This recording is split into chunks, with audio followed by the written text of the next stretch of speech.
A very good morning to all the students of class 11th political science. And students, once again welcome back to the online classes. As you had your winter break, I hope you had a very nice time, you had enjoyed yourself.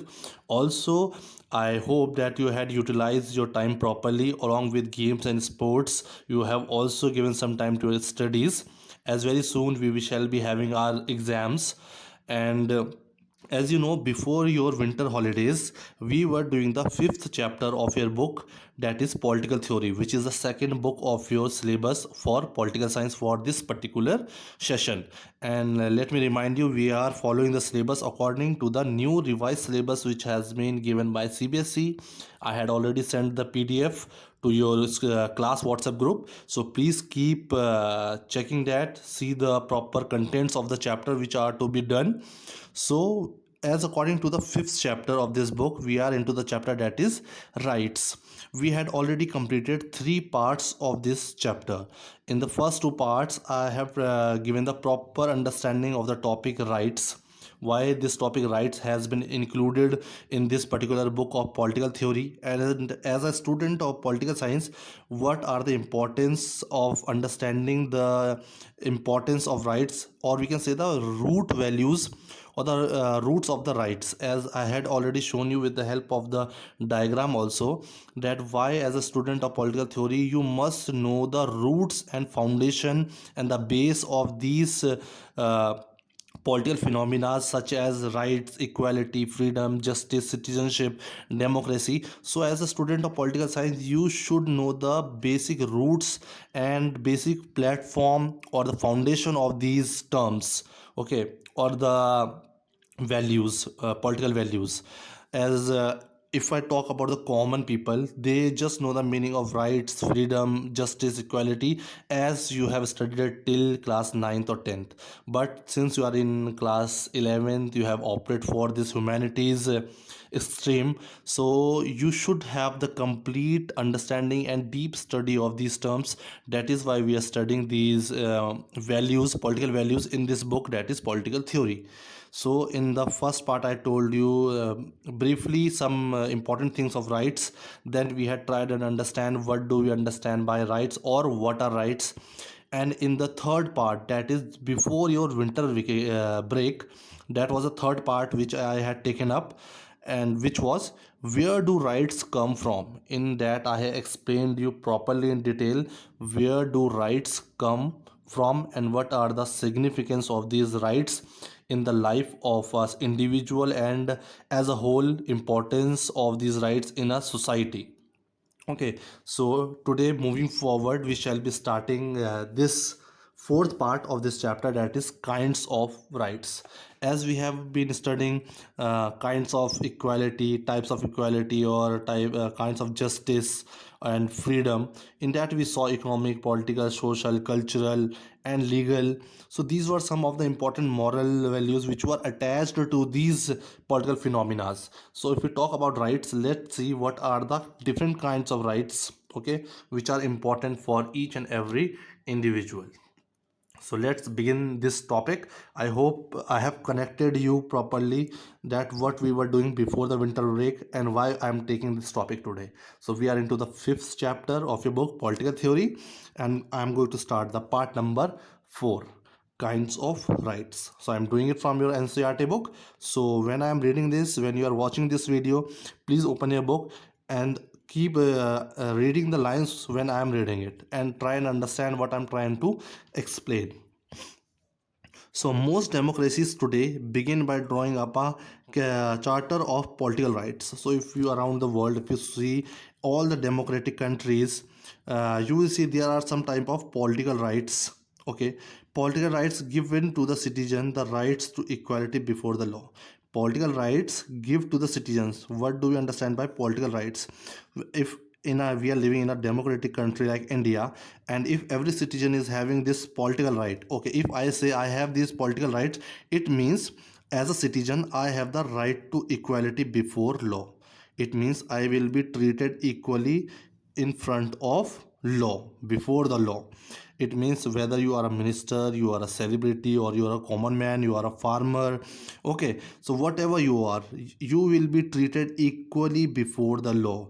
If you uh, do some crime, okay, so the punishment for the crime will be same for you as well as for the celebrity also. So these laws according to the Indian constitution are equally same for each and everyone. There is no inequality on the basis of caste, color, language, or status. Okay, so as a political right gives a citizen the right to equality before the law. This is the first and the most foremost thing, most basic thing which we understand by the political rights, that every citizen within the territory of India is being treated equally before the law, and the right to participate in the political process.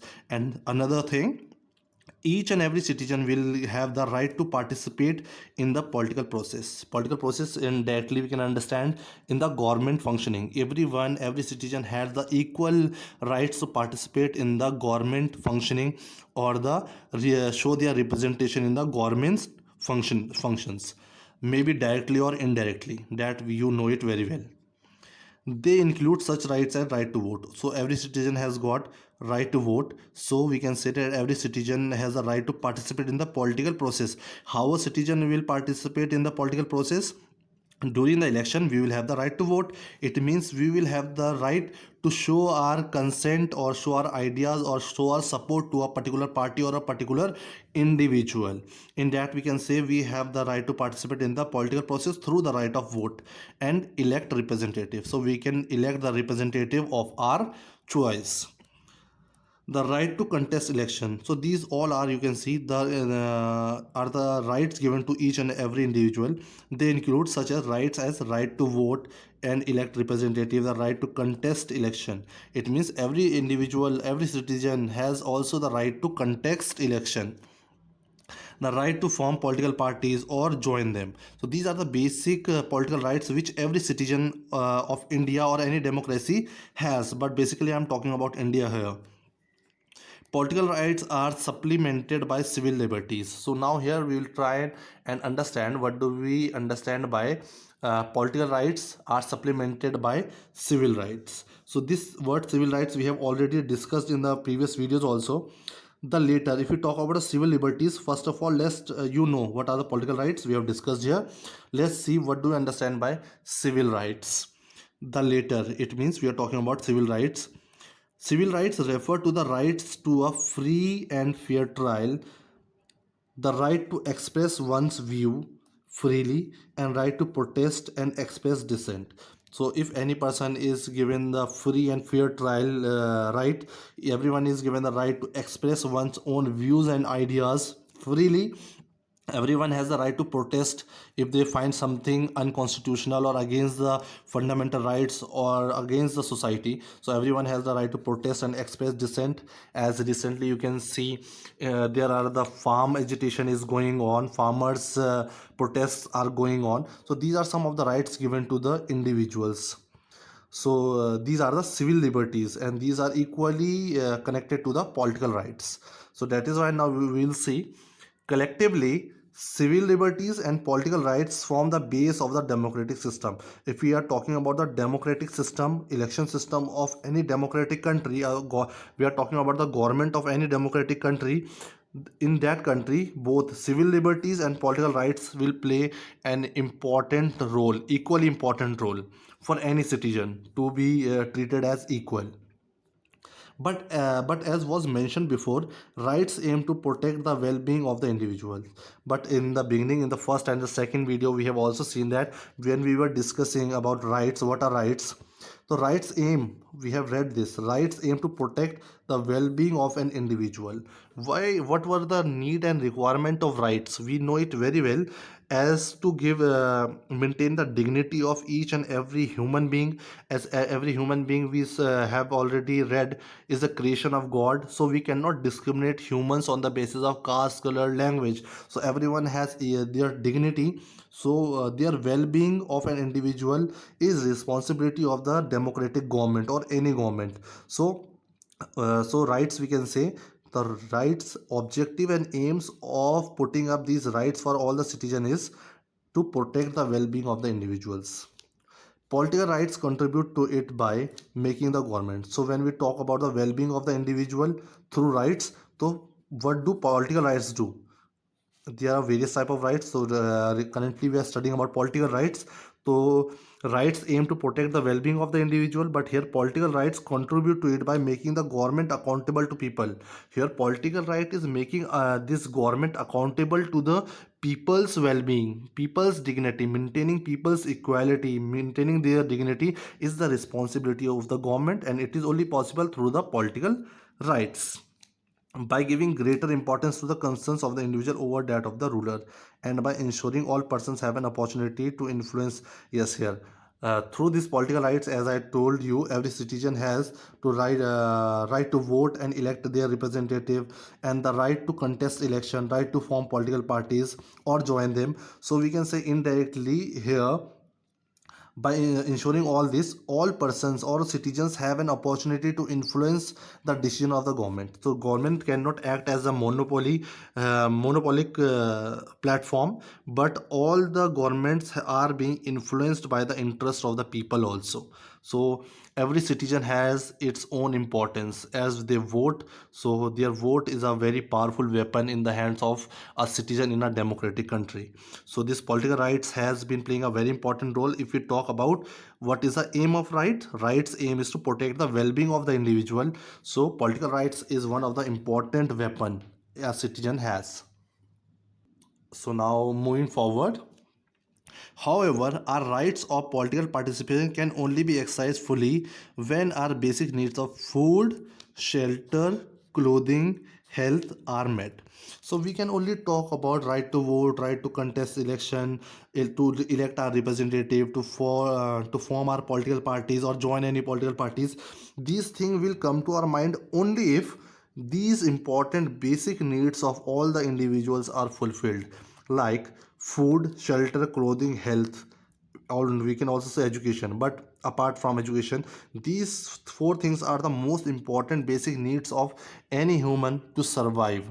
Okay, so when people will have the access to food, shelter, clothing, health, then only he will or she will think of the right to vote, right to elect representative, right to contest election, etc. So here we are reading this line. By this line we understand that for a person living on the pavement or struggling to meet these basic needs, political rights by themselves have little value. If some person, some individual is struggling to meet these basic needs of food, shelter, clothing, health, for that particular person, importance of political rights would be of little value. He will not talk about the values of political rights. He will just ask for food, shelter, clothing, health. Once he is being satisfied by the food, shelter, clothing, health, later on he can talk about the or think about the political rights to improve his condition and status or dignity in the or the well-being of all the individuals in the society. But before that, if these basic needs are not fulfilled, these political rights are of no value for that particular citizen. So here we are trying to understand that these political rights are only of the value and importance only if the basic necessities of all the citizens are being fulfilled by the government. They require certain facilities like an adequate wage to meet their needs. So every citizen looks at least that they should have the opportunity to have adequate wages. They can earn the minimum wages to meet their needs, to live their livelihood. So such system should be created where each and every citizen is given the opportunity to at least earn his livelihood. At least they have should have some sources to earn their wages to meet their everyday needs of their families. So hence democratic societies are beginning to recognize these obligations and providing economic rights. So now if we see in the recent years, if we talk about the various democratic countries around the world including India, you will see a change in the democratic system. You will see various steps have been taken for the development and growth of the backward classes, so backward social groups. okay, people living under poverty. So there are various steps taken to provide economic rights where everyone can have some wages, minimum wages to live their life, to have the livelihood, to earn their livelihood. In some countries, citizens, particularly those with low incomes, receive housing and medical facilities from the state. So there are various countries where various plans and policies have been implemented, have been brought up for the people who are basically unemployed, who are living below the poverty line. If we talk about India, that is why it's written in some countries, citizens, particularly those with low income, people or citizens having low income or living under the poverty line, they have been given some facilities like receive housing and medical facilities have been given, and we can say the public distribution system where ration is given to the poor people. So in such way there are many steps taken by the government to provide some basic necessities to all the humans living under a particular territory. In others, unemployed person receive a certain minimum wage so that they can meet their basic needs. If some people are unemployed, some basic minimum wage has been set up where with this minimum wage at least a human can meet the everyday needs of their. So basically I was talking about democratic countries basically commonly here, but if we talk about India here, the Indian as we are more familiar with the Indian government, what are the developmental works going on by the government recently. So if we talk about India, the government has recently introduced a rural employment guarantee scheme where every citizen living in the rural area is being given employment, a job which is guaranteed for a some fixed number of days to help the poor so that they can have at least some amount of fixed wage so that he can live on that particular wage. Today, in addition to political and economic rights, so as this topic was type of rights, so there was a long discussion if we talk about only political rights, because if we talk about rights, political rights plays a very important and significant role, because of these political rights we get the other type of rights. This is the weapon in the hands of the every citizen of India or any democratic country which we have. Okay, so today, in addition to political and economic rights, so we have discussed political and economic rights, and these are interconnected. You saw how from political rights we came up to the economic rights, and more democracies are recognizing the cultural claims. Now, the next important kind of right which we will be studying is cultural rights, because most of the democracies are now showing an importance of these cultural rights of their citizens. It is important to protect these cultural rights of all the citizens of a democratic countries. The rights to have primary education in one's mother tongue. So always there has emphasis has been put on the government that every citizen should have the right to have primary education in one's mother tongue. So the primary education should be in the one's mother tongue so that we can protect the culture of the particular social group. The rights to establish institutions for teaching one's language. So the government has also shown some interest and steps where every the institution for teaching one's language are allowed. Culture are all today recognized as being necessary for leading a good life. So if we talk about culture, it is playing an important and significant role for and also necessary for leading a good life. If we have to lead a good life, these cultural values will always add to your quality of life. So importance have been given. That is why we are studying under this book, that is political theory, under this rights, under kinds of rights we are studying about cultural rights. The list of rights has thus steadily increased in democracy. So I hope you can understand the meaning of this term. The list of rights has thus steadily increased in democracy with a change in time, with a change in needs and demands and aspirations of the people.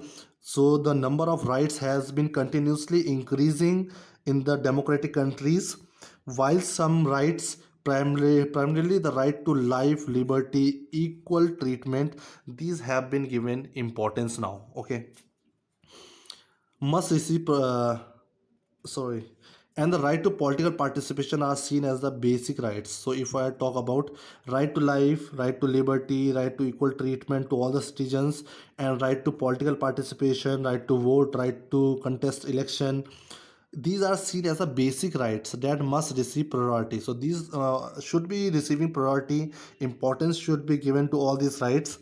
Other conditions that are necessary for leading a decent life are being recognized as justified claims of right. So this was all about the kinds of rights which we are going to understand in this book further also.